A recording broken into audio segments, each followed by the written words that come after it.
ಎಲ್ಲರಿಗೂ ನಮಸ್ಕಾರ. ಕನ್ನಡ ಕ್ವಿಜ್ ಲೋಕಕ್ಕೆ ನಿಮಗೆಲ್ಲ ಸ್ವಾಗತ. ನಾವು ಕೇಳುವ ಪ್ರಶ್ನೆಗೆ ನೀವು ಕಮೆಂಟ್ ಮೂಲಕ ಉತ್ತರಿಸಬಹುದು. ಹಾಗೆ ಚಾನಲನ್ನು ಲೈಕ್ ಮಾಡಿ, ಸಬ್ಸ್ಕ್ರೈಬ್ ಮಾಡಿ, ಸಪೋರ್ಟ್ ಮಾಡಿ.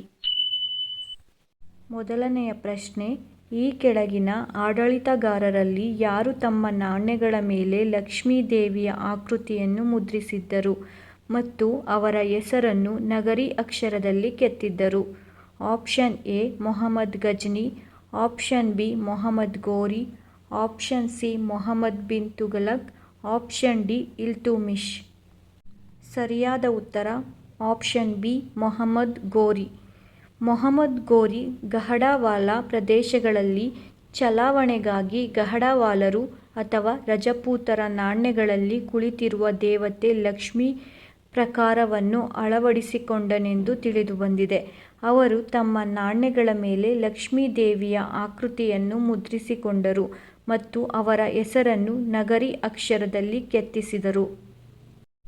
ಮುಂದಿನ ಪ್ರಶ್ನೆ, ಕುಖ್ಯಾತ ಮೂರನೇ ಪಾಣಿಪತ್ ಕದನವು ಈ ಕೆಳಗಿನ ಯಾವ ಯುದ್ಧ ಭೂಮಿಗಳ ನಡುವೆ ನಡೆಯಿತು? ಆಪ್ಷನ್ ಎ ಬ್ರಿಟಿಷರು ಮತ್ತು ಮರಾಠರು, ಆಪ್ಷನ್ ಬಿ ಮೊಘಲರು ಮತ್ತು ಮರಾಠರು, ಆಪ್ಷನ್ ಸಿ ಅಫ್ಘಾನರು ಮತ್ತು ಬ್ರಿಟಿಷರು, ಆಪ್ಷನ್ ಡಿ ಮರಾಠರು ಮತ್ತು ಅಫ್ಘಾನರು. ಸರಿಯಾದ ಉತ್ತರ ಆಪ್ಷನ್ ಡಿ ಮರಾಠರು ಮತ್ತು ಅಫ್ಘಾನರು. ಮೂರನೇ ಪಾಣಿಪತ್ ಕದನ 1761ರಲ್ಲಿ ನಡೆಯಿತು. ಇದು 18ನೇ ಶತಮಾನದ ಅತಿದೊಡ್ಡ ಯುದ್ಧವಾಗಿತ್ತು. ಮರಾಠರನ್ನು ಸದಾಶಿವರಾವ್ ಭಾವು ನೇತೃತ್ವ ವಹಿಸಿದ್ದರು. 2 ತಿಂಗಳ ಕಾಲ ನಡೆದ ಮುತ್ತಿಗೆ ಮತ್ತು ಚಕಮಕಿಯ ನಂತರ ಈ ಯುದ್ಧ ನಡೆಯಿತು. ಮರಾಠರು ಯುದ್ಧದಲ್ಲಿ ಹೀನಾಯಮಾನವಾಗಿ ಸೋತರು. ಸುಮಾರು 60-70 ಸಾವಿರ ಯೋಧರು ಪ್ರಾಣ ಕಳೆದುಕೊಂಡರು. ಅವರು ತಮ್ಮ ಸಮರ್ಥ ಕಮಾಂಡರ್ಗಳನ್ನು ಕಳೆದುಕೊಂಡರು. ಬಾಲಾಜಿ ಬಾಜಿರಾವ್ ಈ ಆಘಾತವನ್ನು ಸಹಿಸಿಕೊಳ್ಳಲು ಸಾಧ್ಯವಾಗಲಿಲ್ಲ ಮತ್ತು ಶೀಘ್ರದಲ್ಲೇ ನಿಧನರಾದರು. ಮುಂದಿನ ಪ್ರಶ್ನೆ, 1925ರ ಕಾನ್ಪುರ ಅಧಿವೇಶನದಲ್ಲಿ ಭಾರತೀಯ ರಾಷ್ಟ್ರೀಯ ಕಾಂಗ್ರೆಸ್ ಅಧ್ಯಕ್ಷತೆ ವಹಿಸಿದ ಮೊದಲ ಭಾರತೀಯ ಮಹಿಳಾ ಅಧ್ಯಕ್ಷೆ ಯಾರು? Option A Sarojini Naidu, option B Annie Besant, option C Nellie Sen Gupta, option D Indira Gandhi. ಸರಿಯಾದ ಉತ್ತರ ಆಪ್ಷನ್ ಎ ಸರೋಜಿನಿ ನಾಯ್ಡು. ಸರೋಜಿನಿ ನಾಯ್ಡು 1925ರಲ್ಲಿ ಕಾನ್ಪುರ ಅಧಿವೇಶನದಲ್ಲಿ ಭಾರತೀಯ ರಾಷ್ಟ್ರೀಯ ಕಾಂಗ್ರೆಸ್ ಅಧ್ಯಕ್ಷತೆ ವಹಿಸಿದರು. ಮುಂದಿನ ಪ್ರಶ್ನೆ, ಭಾರತದ ಮೊದಲ ಯುರೇನಿಯಂ ಗಣಿ ಈ ಕೆಳಗಿನ ಯಾವ ಸ್ಥಳದಲ್ಲಿದೆ? Option A Jaduguda, option B Tummalapalle, option C Pichli, option D Dalbhum. ಸರಿಯಾದ ಉತ್ತರ ಆಪ್ಷನ್ ಎ ಜಾದೂಗೌಡ. ಜಾದೂಗುಡ ಭಾರತದ ಮೊದಲ ಯುರೇನಿಯಂ ಗಣಿಯಾಗಿದ್ದು ಇದು ಜಾರ್ಖಂಡ್ನ ಸಿಂಗ್ಭೂಮ್ ಜಿಲ್ಲೆಯಲ್ಲಿದೆ. ಇನ್ನೊಂದು ಗಣಿ ಆಂಧ್ರಪ್ರದೇಶದ ತುಮ್ಮಲಪಲ್ಲಿಯಲ್ಲಿದೆ. ಬಿಹಾರದ ಗಯಾ ಜಿಲ್ಲೆಯ ಅಬ್ರಕಿಪಹರ್ ಬಳಿಯ ಪಿಚ್ಲಿ ಮತ್ತು ಜಾರ್ಖಂಡ್ನ ಸಿಂಗ್ಭೂಮ್ ಜಿಲ್ಲೆಯ ಸುನರ್ಗೈ ಮತ್ತು ದಾಲ್ಬುಮ್ ಪ್ರದೇಶಗಳು ಇತರ ಸ್ಥಳಗಳಲ್ಲಿವೆ. ಮುಂದಿನ ಪ್ರಶ್ನೆ, ತುಘೇಲಾ ಯಾವುದಕ್ಕೆ ಉದಾಹರಣೆ? ಆಪ್ಷನ್ ಎ ಜಲಪಾತ, ಆಪ್ಷನ್ ಬಿ ಸಾಗಣೆ ಕಣಿವೆ, ಆಪ್ಷನ್ ಸಿ ನೈಸರ್ಗಿಕ ಸರೋವರ, ಆಪ್ಷನ್ ಡಿ ಉಪ್ಪಿನ ಸರೋವರ. ಸರಿಯಾದ ಉತ್ತರ ಆಪ್ಷನ್ ಎ ಜಲಪಾತ. ದಕ್ಷಿಣ ಆಫ್ರಿಕಾದಲ್ಲಿರುವ ಜಲಪಾತಕ್ಕೆ ತುಘೇಲಾ ಒಂದು ಉದಾಹರಣೆಯಾಗಿದೆ. ನಿರ್ದಿಷ್ಟವಾಗಿ ಹೇಳುವುದಾದರೆ ಅವು ಕ್ವಜುಲು ನಟಾಲ್ ಪ್ರಾಂತ್ಯದ ರಾಯಲ್ ನಟಾಲ್ ರಾಷ್ಟ್ರೀಯ ಉದ್ಯಾನವನದ ಡ್ರೆಕೆನ್ಸ್ಬರ್ಗ್ನಲ್ಲಿರುವ ಕಲೋಚಿತ ಜಲಪಾತಗಳ ಸರಣಿಯಾಗಿದೆ. ಕುತೂಹಲಕಾರಿಯಾಗಿ, ತುಘೇಲಾ ಜಲಪಾತವು ವಿಶ್ವದ 2ನೇ ಅತಿ ಎತ್ತರದ ಜಲಪಾತವೆಂದು ಪ್ರಸಿದ್ಧವಾಗಿದೆ. ಇದು 948 ಮೀಟರ್ (3110 ಅಡಿ) ಎತ್ತರದಿಂದ 5 ಮುಕ್ತ ಜಿಗಿತದ ಜಲಪಾತಗಳಲ್ಲಿ ಒಟ್ಟು ಇಳಿಯುತ್ತದೆ. ಮುಂದಿನ ಪ್ರಶ್ನೆ, ಭಾರತೀಯ ಸಂವಿಧಾನದ ಯಾವ ವಿಧಿಯು ಸಾಂವಿಧಾನಿಕ ಪರಿಹಾರಗಳ ಹಕ್ಕುಗಳನ್ನು ಒದಗಿಸುತ್ತದೆ? ಅದು ಭಾರತೀಯ ನಾಗರಿಕರು ಯಾರ ವಿರುದ್ಧವೂ ಭಾರತ ಸರ್ಕಾರದ ವಿರುದ್ಧವೂ ಸಹ ತಮ್ಮ ಹಕ್ಕುಗಳ ಪರವಾಗಿ ನಿಲ್ಲಲು ಅನುವು ಮಾಡಿಕೊಡುತ್ತದೆ.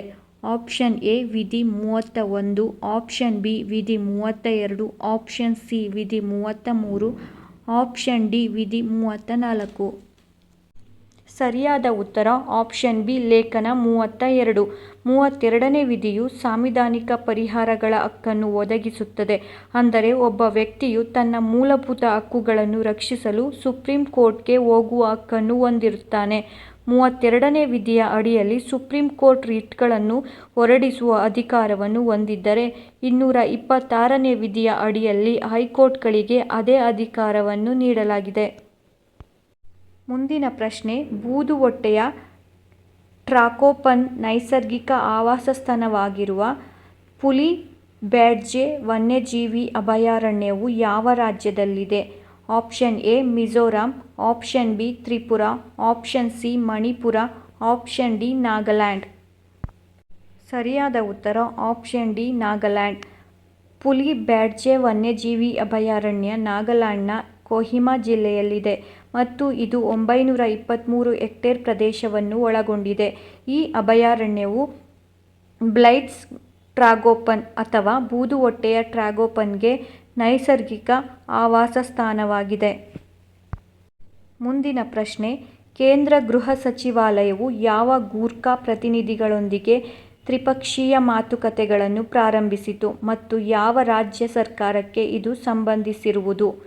Option A Odisha, option B Paschima Bangala, option C Assam, option D Jharkhand. ಸರಿಯಾದ ಉತ್ತರ ಆಪ್ಷನ್ ಬಿ ಪಶ್ಚಿಮ ಬಂಗಾಳ. ಕೇಂದ್ರ ಗೃಹ ಸಚಿವಾಲಯವು ಡಾರ್ಜಿಲಿಂಗ್ ಹಿಲ್ಸ್, ಟೆರಾಯ್ ಮತ್ತು ಡೋರ್ಸ್ ಪ್ರದೇಶ ಮತ್ತು ಪಶ್ಚಿಮ ಬಂಗಾಳ ಸರ್ಕಾರದ ಗೂರ್ಖಾ ಪ್ರತಿನಿಧಿಗಳೊಂದಿಗೆ ತ್ರಿಪಕ್ಷೀಯ ಮಾತುಕತೆಗಳನ್ನು ಪ್ರಾರಂಭಿಸಿತು. ಉತ್ತರ ಬಂಗಾಳ ಪ್ರದೇಶದಲ್ಲಿ ರಾಜ್ಯ ಸ್ಥಾನಮಾನದ ಬೇಡಿಕೆಯನ್ನು ಪರಿಹರಿಸುವ ಉದ್ದೇಶದಿಂದ ಮಾತುಕತೆ ನಡೆಸಲಾಯಿತು. ಗೃಹ ಸಚಿವ ಅಮಿತ್ ಶಾ ನೇತೃತ್ವದಲ್ಲಿ ಮಾತುಕತೆ ನಡೆದಿದೆ. ಪಶ್ಚಿಮ ಬಂಗಾಳ ಸರ್ಕಾರದ ಅಧಿಕಾರಿಗಳೊಂದಿಗೆ 2ನೇ ಸುತ್ತಿನ ಮಾತುಕತೆಯನ್ನು ನವೆಂಬರ್ 2021ರಲ್ಲಿ ನಿಗದಿಪಡಿಸಲಾಗಿದೆ. ಮುಂದಿನ ಪ್ರಶ್ನೆ, ಯಾವ ಸಂಸ್ಥೆ ಅನಿಶ್ಚಿತ ಮಾರ್ಗಗಳು ಎಂಬ ಶೀರ್ಷಿಕೆಯನ್ನು ಬಿಡುಗಡೆ ಮಾಡಿದೆ? ಆಪ್ಷನ್ ಎ ವಿಶ್ವ bank, option B UNICEF, option C IMF, option D UNESCO. ಸರಿಯಾದ ಉತ್ತರ ಆಪ್ಷನ್ ಬಿ ಯುನಿಸೆಫ್. UN ಮಕ್ಕಳ ನಿಧಿ ಇತ್ತೀಚೆಗೆ ಅನಿಶ್ಚಿತ ಹಾದಿಗಳು ಎಂಬ ವರದಿಯನ್ನು ಪ್ರಕಟಿಸಿದೆ. ವರದಿಯ ಪ್ರಕಾರ ಹಿಂದೆಂದಿಗಿಂತಲೂ ಹೆಚ್ಚು ಹುಡುಗಿಯರು ಮತ್ತು ಹುಡುಗರು ವಲಸೆ ಹೋಗಿದ್ದಾರೆ. 35.5 ಮಿಲಿಯನ್ ಜನರು 2020ರಲ್ಲಿ ತಮ್ಮ ಹುಟ್ಟಿದ ದೇಶದ ಹೊರಗೆ ವಾಸಿಸುತ್ತಿದ್ದರು ಮತ್ತು ಹೆಚ್ಚುವರಿಯಾಗಿ 23.3 ಮಿಲಿಯನ್ ಜನರು ಆಂತರಿಕವಾಗಿ ಸ್ಥಳಾಂತರಗೊಂಡಿದ್ದಾರೆ. ವರ್ಷದ ಅವಧಿಯಲ್ಲಿ ಸುಮಾರು 15 ಮಿಲಿಯನ್ ಹೊಸ ಸ್ಥಳಾಂತರಗಳು ಅಥವಾ ಪ್ರತಿದಿನ 41,000 ಇವೆ ಎಂದು ವರದಿ ಕಂಡುಹಿಡಿದಿದೆ ಮತ್ತು ಹುಡುಗರು ಹುಡುಗಿಯರನ್ನು ಮೀರಿಸಿದ್ದಾರೆ. ಅಫ್ಘಾನಿಸ್ತಾನವು ಟಾಪ್ 10 ಮೂಲದ ರಾಷ್ಟ್ರಗಳ ಪಟ್ಟಿಯಲ್ಲಿ ಅಗ್ರಸ್ಥಾನದಲ್ಲಿದೆ. ಯುರೋಪಿನಲ್ಲಿ ಆಶ್ರಯವನ್ನು ಬಯಸುತ್ತಿರುವ ಹೆಚ್ಚಿನ ಸಂಖ್ಯೆಯ ಮಕ್ಕಳಿಲ್ಲದ ಮಕ್ಕಳು. ಮುಂದಿನ ಪ್ರಶ್ನೆ, ಪೋಲವರಂ ಯೋಜನೆ ಯಾವ ರಾಜ್ಯದಲ್ಲಿದೆ? Option A Madhya Pradesh, option B Gujarat, option C Andhra Pradesh, option D Karnataka. ಸರಿಯಾದ ಉತ್ತರ ಆಪ್ಷನ್ ಸಿ ಆಂಧ್ರಪ್ರದೇಶ. ಪೋಲವರಂ ಯೋಜನೆಯು ಆಂಧ್ರಪ್ರದೇಶದಲ್ಲಿದೆ. ಇದು ಗೋದಾವರಿ ನದಿಗೆ ಅಡ್ಡಲಾಗಿ ನಿರ್ಮಿಸಲಾದ ಬಹುಪಯೋಗಿ ನೀರಾವರಿ ಯೋಜನೆಯಾಗಿದೆ. ಈ ಯೋಜನೆಯು ನೀರಾವರಿ, ನೀರು ಸರಬರಾಜು ಮತ್ತು ಜಲವಿದ್ಯುತ್ ಶಕ್ತಿಯನ್ನು ಒದಗಿಸುವ ಗುರಿಯನ್ನು ಹೊಂದಿದೆ. ಇದನ್ನು 2014ರಲ್ಲಿ ರಾಷ್ಟ್ರೀಯ ಯೋಜನೆಯಾಗಿ ಘೋಷಿಸಲಾಯಿತು. ಕೇಂದ್ರ ಸರ್ಕಾರದ ಹಣವನ್ನು ಖಚಿತಪಡಿಸಿತು. ಪರಿಸರ ಮತ್ತು ಸ್ಥಳಾಂತರದ ಕಾಳಜಿಗಳಿಂದಾಗಿ ಅಣೆಕಟ್ಟಿನಲ್ಲಿ ನಿರ್ಮಾಣವು ವಿಳಂಬವನ್ನು ಎದುರಿಸಿದೆ. ಈ ಮಾಹಿತಿಯು ನಿಮಗೆ ಉಪಯುಕ್ತ ಎನಿಸಿದ್ದಲ್ಲಿ ನಮ್ಮ ಚಾನಲನ್ನು ಸಬ್ಸ್ಕ್ರೈಬ್ ಮಾಡಿ. ಉತ್ತರ ತಿಳಿದಿದ್ದಲ್ಲಿ ಕಮೆಂಟ್ ಮೂಲಕ ತಿಳಿಸಿ. Thank you.